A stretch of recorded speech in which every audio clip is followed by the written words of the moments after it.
दोस्तों नमस्कार। ये है मार्गदर्शन फॉर सिविल सर्विसेज। मैं अनुराग चौधरी। दोस्तों एनसीईआरटी श्रृंखला के अंतर्गत आज की वीडियो में आप पढ़ेंगे 8वीं कक्षा के नागरिक शास्त्र सामाजिक एवं राजनीतिक जीवन भाग 3 का दूसरा अध्याय जो है धर्मनिरपेक्षता की समझ। इस अध्याय में आप जानेंगे धर्मनिरपेक्षता क्या है, धर्म को राज्य से अलग होना क्यों महत्वपूर्ण है और भारत में धर्मनिरपेक्षता को किस रूप में अपनाया गया है। तो आइए शुरू करते हैं 8वीं कक्षा के एनसीईआरटी नागरिक शास्त्र का अध्याय 2 धर्मनिरपेक्षता की समझ। दोस्तों कल्पना कीजिए कि आप हिंदू या मुसलमान हैं और अमेरिका के किसी ऐसे भाग में रहते हैं जहां ईसाई कट्टरपंथी बहुत ताकतवर हैं। मान लीजिए कि अमेरिका का नागरिक होते हुए भी कोई आपको किराए पर मकान नहीं देना चाहता। आपको कैसा महसूस होगा? क्या आपको गुस्सा नहीं आएगा? अगर आप इस भेदभाव के खिलाफ शिकायत करें और जवाब में आपको कहा जाए कि यह देश तुम्हारा नहीं है, तुम भारत लौट जाओ, तो आपको कैसा लगेगा? आपको बुरा लगेगा। आपका यह गुस्सा दो रूप ले सकता है। एक हो सकता है कि आप प्रतिक्रिया में ये कहें कि जहां हिंदू और मुसलमानों की तादाद ज़्यादा है वहां ईसाइयों के साथ भी इसी तरह का बर्ताव होना चाहिए और यह बदला लेने वाली बात है। या फिर आप यह राय बना सकते हैं कि सबको इंसाफ मिलना चाहिए या न्याय मिलना चाहिए और इस सोच के आधार पर आप संघर्ष का रास्ता चुनकर इस बात के लिए आवाज़ उठा सकते हैं कि धर्म और आस्था के आधार पर किसी के साथ भेदभाव नहीं होना चाहिए। और ये सोच इस मान्यता पर आधारित है कि धर्म से संबंधित किसी भी तरह का वर्चस्व खत्म होना चाहिए। यही धर्मनिरपेक्षता का मूल मंत्र है और इस अध्याय में हम यही चर्चा करेंगे कि भारतीय संदर्भ में धर्मनिरपेक्षता का अर्थ क्या है। दोस्तों इतिहास में हमें धर्म के आधार पर भेदभाव, बेदखली और अत्याचार के अनेक उदाहरण मिलते हैं। शायद आपने पढ़ा होगा कि हिटलर ने जर्मनी में यहूदियों पर किस तरह के अत्याचार किए थे। वहाँ कई लाख लोगों को केवल धर्म के आधार पर मार दिया गया था। लेकिन अब यहूदी धर्म को मारने वाले इजराइल में भी मुसलमान और ईसाई अल्पसंख्यकों के साथ अमानवीय व्यवहार किया जा रहा है। सऊदी अरब में गैर मुसलमानों को मंदिर या गिरजाघर बनाने की छूट नहीं है, न ही इन धर्मों के लोग वहां पूजा अर्चना के लिए किसी सार्वजनिक स्थल पर इकट्ठा ही हो सकते हैं। इन सभी उदाहरणों में एक धर्म के लोग अन्य धार्मिक समुदायों को लोगों के साथ या तो भेदभाव करते हैं या उनका उत्पीड़न करते हैं। भेदभाव की ऐसी घटनाएं तब और ज़्यादा बढ़ जाती हैं जब दूसरे धर्मों के स्थान पर राज्य किसी एक धर्म को अधिकृत मान्यता प्रदान कर देता है। जाहिर है कि कोई भी व्यक्ति अपने धर्म की वजह से न तो भेदभाव का शिकार होना चाहता है और न ही किसी दूसरे धर्म का दबदबा झेलना चाहता है। भारत में क्या राज्य धर्म के आधार पर किसी नागरिक के साथ भेदभाव कर सकता है? नहीं, क्योंकि भारत में धर्मनिरपेक्षता के सिद्धांत को अपनाया गया है। दोस्तों यहाँ पर देखिए ये चित्र बनाए गए हैं मंदिर, गिरजाघर, मस्जिद और जो है गुरुद्वारा। तो इस प्रकार से ये जो चित्र बनाया गया है ये सभी धर्मों में आपसी सद्भाव और सभी के पूजा स्थलों के बारे में, हिंदू, मुस्लिम, सिख और ईसाई के पूजा स्थलों के बारे में यहाँ पे इसका चित्रण किया गया है। आइए जानते हैं कि धर्मनिरपेक्षता क्या है। दोस्तों पिछले अध्याय में आपने पढ़ा था कि भारतीय संविधान में मौलिक अधिकारों की व्यवस्था की गई है। मौलिक अधिकार यानी फंडामेंटल राइट्स जो राज्य द्वारा सभी नागरिकों को दिए गए हैं। ये अधिकार न केवल राज्य की सत्ता से हमें बचाते हैं बल्कि बहुमत की निरंकुशता से भी हमारी रक्षा करते हैं। भारतीय संविधान सभी को अपने धार्मिक विश्वासों और तौर तरीकों के अपनाने की पूरी छूट देता है। सबके लिए समान धार्मिक स्वतंत्रता के इस विचार को ध्यान में रखते हुए भारतीय राज्य ने धर्म और राज्य की शक्ति को एक दूसरे से अलग रखने की रणनीति अपनाई है और धर्म को राज्य से अलग रखने की इसी रणनीति या इसी अवधारणा को धर्मनिरपेक्षता कहा जाता है। दोस्तों भारत का अपना कोई राजकीय धर्म नहीं है और सभी धर्मों के साथ समान व्यवहार किया जाता है। किसी के साथ भेदभाव नहीं किया जाता है। भारत में धर्मनिरपेक्षता का यही अर्थ निकलकर सामने आता है। दोस्तों भारत ने धर्म को राज्य से अलग रखा है, लेकिन धर्म को राज्य से अलग रखना क्यों महत्वपूर्ण है? देखिए, जैसा कि आप जानते हैं धर्मनिरपेक्षता का सबसे महत्वपूर्ण पहलू है धर्म की राज्य सत्ता से अलग करना। एक लोकतांत्रिक देश में यह बहुत ज़रूरी है और दुनिया के तकरीबन सारे देशों में से एक से ज़्यादा धर्मों को लोग एक साथ रहते हैं और जाहिर है कि हर देश में किसी एक धर्म के लोगों की संख्या ज़्यादा होगी। अब अगर बहुमत वाले धर्म के लोग राज्य सत्ता में पहुंच जाते हैं तो उनका समूह दूसरे धर्मों के खिलाफ भेदभाव करने और उन्हें परेशान करने के लिए इस सत्ता और राज्य के आर्थिक संसाधनों का इस्तेमाल कर सकता है। बहुमत की इस निरंकुशता के चल के धार्मिक अल्पसंख्यकों के साथ भेदभाव भी हो सकता है और उनके साथ जोर जबरदस्ती भी हो सकती है, यहाँ तक कि कई बार उनकी हत्या भी कर दी जाती है। दोस्तों, बहुमत चाहे तो अल्पसंख्यकों को उनके धर्म के अनुसार जीने से भी रोक सकता है और धर्म के आधार पर किसी भी तरह का भेदभाव उन अधिकारों का स्पष्ट उल्लंघन है जो एक लोकतांत्रिक समाज में किसी धर्म को मानने वाले अपने प्रत्येक नागरिक को प्रदान करता है।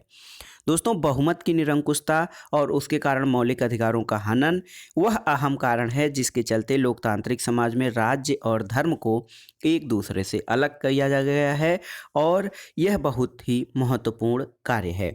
लोकतांत्रिक समाजों में धर्म को राज्य से अलग रखने का एक महत्वपूर्ण कारण ये भी है कि हमें लोगों के धार्मिक स्वतंत्रता और धार्मिक चुनाव के अधिकार की रक्षा करनी चाहिए।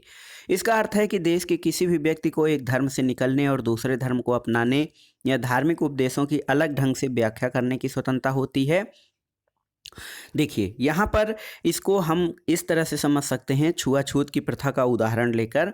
दोस्तों, हिंदुओं के बीच प्रचलित यह प्रथा अच्छी नहीं लगती है। इसका मतलब ये है कि आप इसे बदलने की कोशिश भी करेंगे, लेकिन अगर राज्य की सत्ता ऐसे हिंदुओं के हाथ में है जो छुआछूत को सही मानते हैं, तो क्या आप आसानी से इस प्रथा को बदल पाएंगे?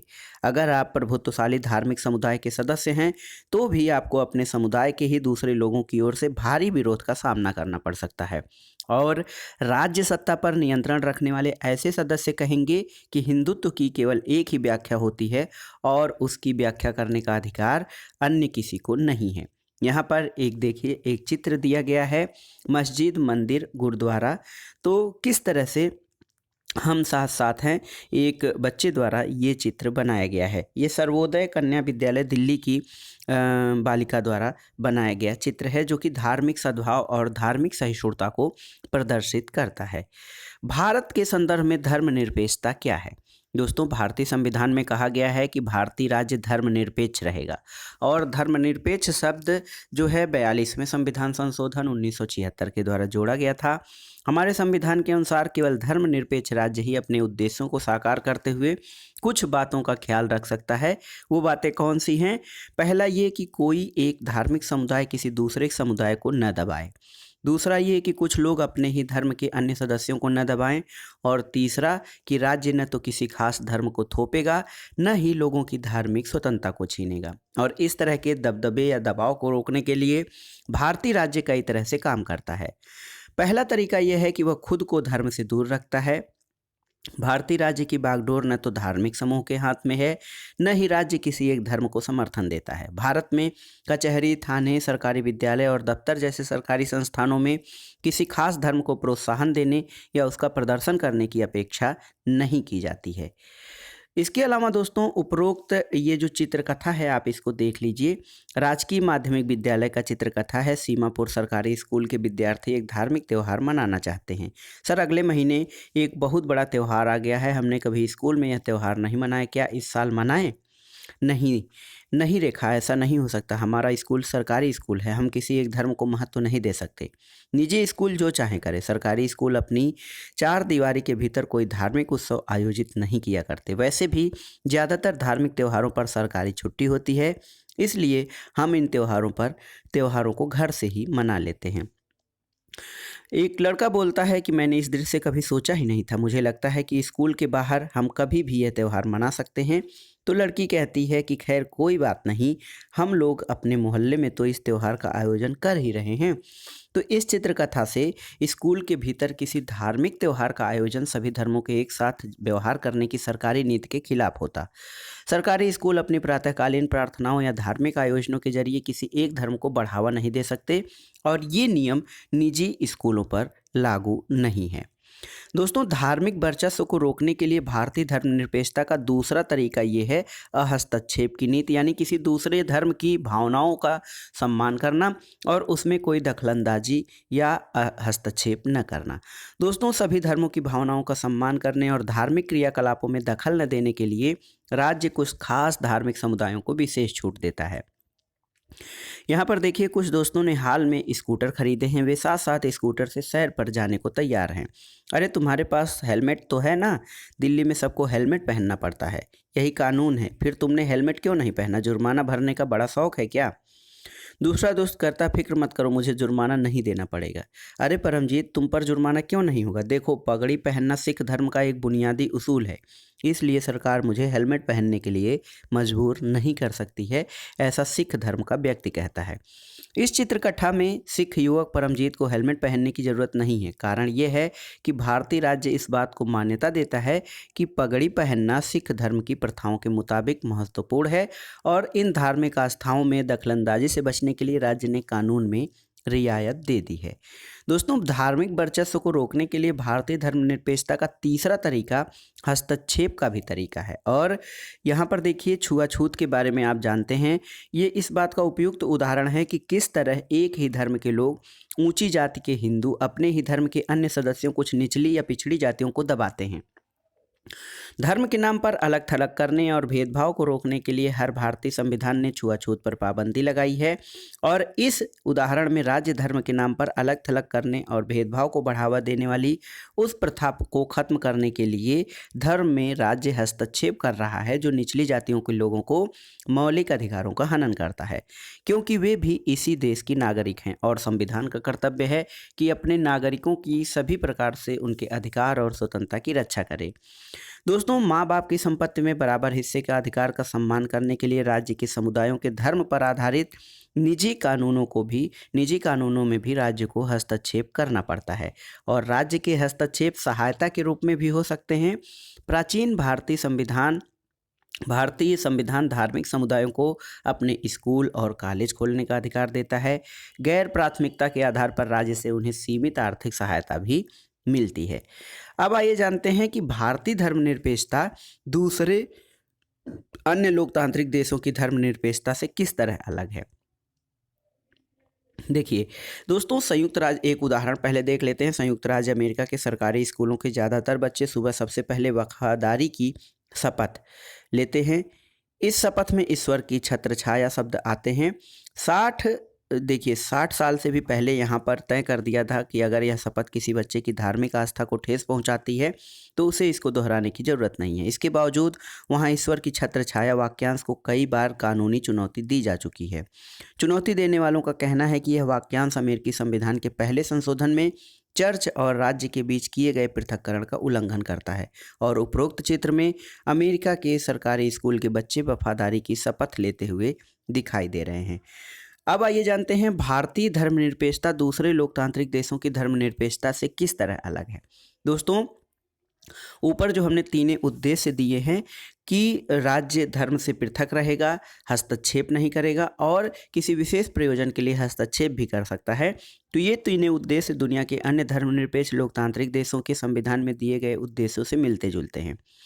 अमेरिकी संविधान में पहला संविधान संशोधन जो हुआ था, उसमें विधायकों को ऐसे कानून बनाने से रोक दिया गया है जो धार्मिक संस्थानों का पक्ष लेते हों या धार्मिक स्वतंत्रता को रोकते हों। इसका मतलब ये है कि विधायिका किसी भी धर्म को राष्ट्र की धर्म घोषित नहीं कर सकती है, न ही विधायिका किसी एक धर्म को ज़्यादा प्राथमिकता ही दे सकती है। संयुक्त राज्य अमेरिका में राज्य और धर्म का पृथक्करण का मतलब है कि राज्य और धर्म दोनों एक दूसरे के मामलों में किसी तरह का दखल नहीं दे सकते हैं। इसलिए आप समझ गए होंगे कि भारतीय धर्मनिरपेक्षता और अमेरिकी धर्मनिरपेक्षता के बीच एक अहम फर्क है।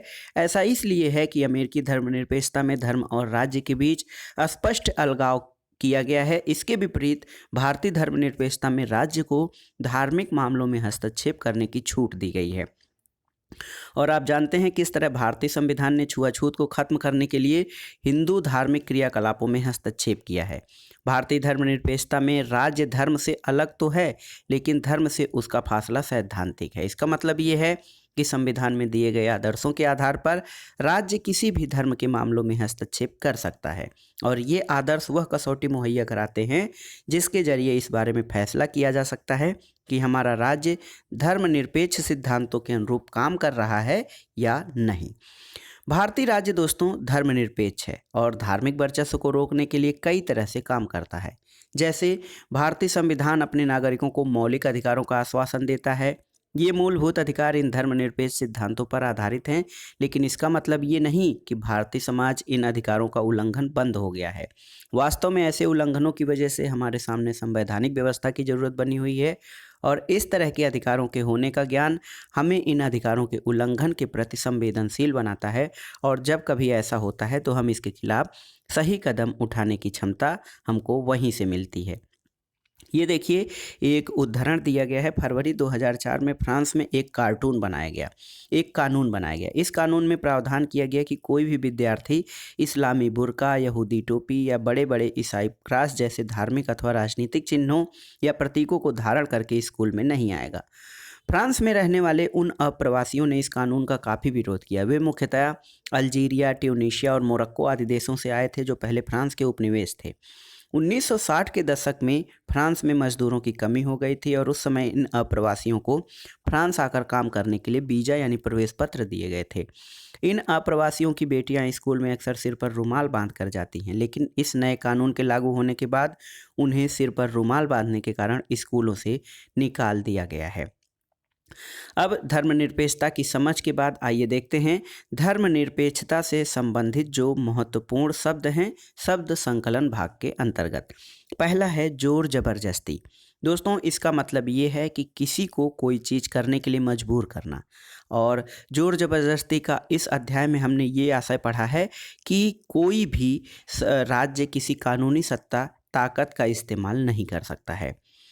व्याख्या की स्वतंत्रता। दोस्तों, सभी व्यक्तियों को अपने हिसाब से चीज़ों को समझने की छूट है, और इस अध्याय में व्याख्या की स्वतंत्रता का अर्थ ये है कि हर एक व्यक्ति अपने धर्म की समझ और उसका अर्थ खुद तय कर सकता है। और तीसरा है हस्तक्षेप। तो दोस्तों, इस अध्याय में इसका अर्थ होता है कि संविधान के सिद्धांतों के अनुरूप किसी मामले को प्रभावित करने के लिए राज्य की ओर से होने वाला प्रयास उसे हस्तक्षेप कहा जाता है। तो ये था आज का वीडियो, 8वीं कक्षा के नागरिक शास्त्र का अध्याय 2 धर्मनिरपेक्षता की समझ। मुझे आशा है कि ये अध्याय आपको आसानी से समझ में आ गया होगा। धर्मनिरपेक्षता वैसे सामान्य तौर पे राज्य और धर्म का पृथक्करण है, लेकिन भारतीय संदर्भ में धर्मनिरपेक्षता के एक नए संस्करण को अपनाया गया है, जिसके बारे में आपने इस अध्याय में पढ़ा। ये अध्याय आपको कैसा लगा हमें कमेंट बॉक्स में ज़रूर बताइएगा। वीडियो को लाइक करें, शेयर करें, और इस चैनल मार्गदर्शन फॉर सिविल सर्विसेज को सब्सक्राइब करें। वीडियो देखने के लिए धन्यवाद दोस्तों। नमस्कार।